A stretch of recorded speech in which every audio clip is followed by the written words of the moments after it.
بسم اللہ الرحمن الرحیم۔ حضرات گرامی، جمعے کی نماز سے پہلے 2 خطبے ہوتے ہیں، ضروری ہے ان کو غور سے سننا چاہیے۔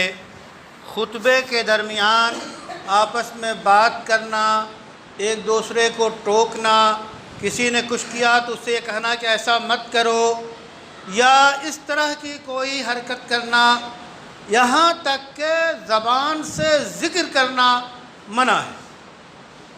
خطبہ غور سے سننے کے لیے ہے، خطبے کے اوقات میں اس طرح کا کوئی کام نہیں کرنا چاہیے۔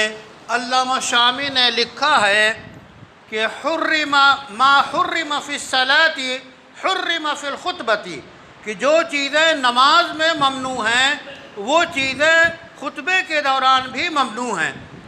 آج ہم میں سے بہت سے لوگ ایسا ہوتا ہے کہ خطبہ ہوتا رہتا ہے، وہ غافل رہتے ہیں، ادھر ادھر صحن میں کھڑے ہیں، باتیں کر رہے ہیں، لوگوں کو بلا رہے ہیں، یہ ساری چیزیں ناجائز ہیں۔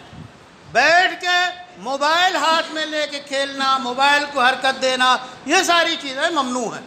خطبہ غور سے سنیے، تاکہ یہی حکم ہے، اور خطبے کے مقصد کو سمجھنے کی کوشش کیجیے۔